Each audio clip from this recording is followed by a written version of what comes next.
If for some reason we would have looked into almost any parts of the history of humankind, we would have clearly seen that we have not been using much of our own intellect back in the days. Obviously, we are not using it still. Maybe it is because we don't have much of it after all, at least don't have enough. And maybe this is why we have created artificial intelligence. Time to ask Deus ex machina.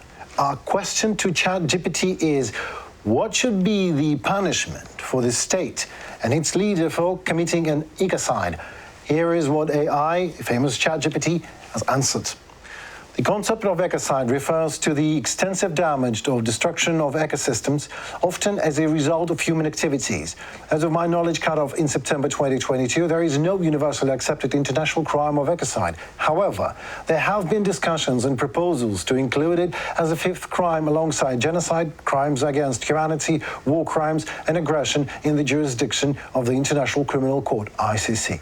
If ecocide were to be recognized as an international crime and incorporated into legal systems, determining the appropriate punishment would depend on the legal framework established. Generally, punishments for crimes are determined based on the severity of the offense, the intention behind it, and the specific circumstances. It would be up to lawmakers, legal experts, and international bodies to establish appropriate penalties for ecocide. Possible punishments could include fines, imprisonment, community service, restitution for environmental damages, or combination of these measures. Additionally, remedies might involve requiring the state and its leaders to undertake significant environmental restoration efforts or adopt sustainable practices to mitigate the damage caused. It is worth noting that laws and regulations regarding ecocide can vary among countries, and different legal systems may have their own mechanisms for addressing environmental offenses. Therefore, it will be important to consult the specific laws and regulations of a given jurisdiction to understand the applicable punishments for ecocide, if they exist. Do you agree to our virtual advisor? Do you think that ecocide should be joined in this, four horsemen of apocalypse? This is the crime of aggression, the genocide, and the crime of unprovoked aggression, I mean. Is this the fifth absolutely. element? Yeah. Yes, absolutely. This is, I totally agree that ecocide should be recognized internationally, that history has such cases, the really dramatic cases, and in line, for me, it's very close to the crimes against humanity, because normally, or unfortunately, when such massive impacts on the environment happens, it's not only impact on the environment, it's impact on humans. So very, very close and interlinked these terms, and definitely these should be recognized, because sometimes it's not so obvious. And when we talk about ecocide, it's also about future. It's about the future generations which would feel the consequences and results. And I'm really disappointed that in the most environmentally friendly, let's say, best case legislation countries, like European countries, this is not the case. I wish this the war, Russian-Ukrainian war, will change this case. At least it shows that the system, the whole international system of politics, is not ready for what is going on. We simply don't know what to do. This is why. This is why sometimes we just do not act. And talking about an intellect, I'm not too surprised about how how safe the Russians feel in regards to the possible catastrophes that their war they started can lead to.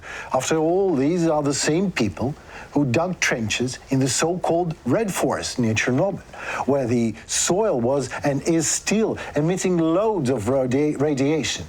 All who were digging were exposed to overdose of radiation, and that just might lead to long and painful death. But who cares, right? No one, the Kremlin, does, that is for sure.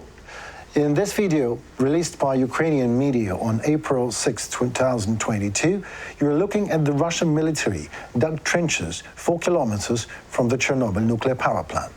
in that red forest that I just mentioned. For more than a month of occupation of the Chernobyl nuclear power plant and its exclusion zone, the Kremlin held its soldiers in the violently dangerous place in terms of radiation. In 1986, most of the radioactive dust fell out in this area, and in 2020, the forest was almost completely burned in large-scale wildfires.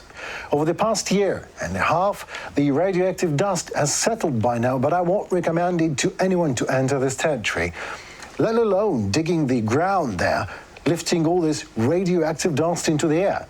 We do not know exactly for sure when the Russian military began to entrench in this dreadful place. However, we know that they entered the exclusion zone and the Chernobyl NPP on February 24th. In the picture taken from the satellite on February 26th, the camp in the Red Forest is just not yet there. This camp, although not very clearly, can already be seen in the photo made on March 16th. Other satellite images taken on March 28 and 29, respectively, show fires near the camp that housed Russian soldiers. According to the nature of these fires, it very much looks like Russians are burning dry grass. I mean dry grass stuffed with cesium-137. And they continue doing that, judging by March 29 satellite images taking the day after the fire, and further the trees and grass in and around the camp were almost completely burned. But we talked about the Zaporizhzhia nuclear power plant and the Chernobyl nuclear power plant. One has already brought a lot of grief and damage and catastrophe. The other can bring way more than that. In terms of ecology, is the whole concept of nuclear power so that wrong?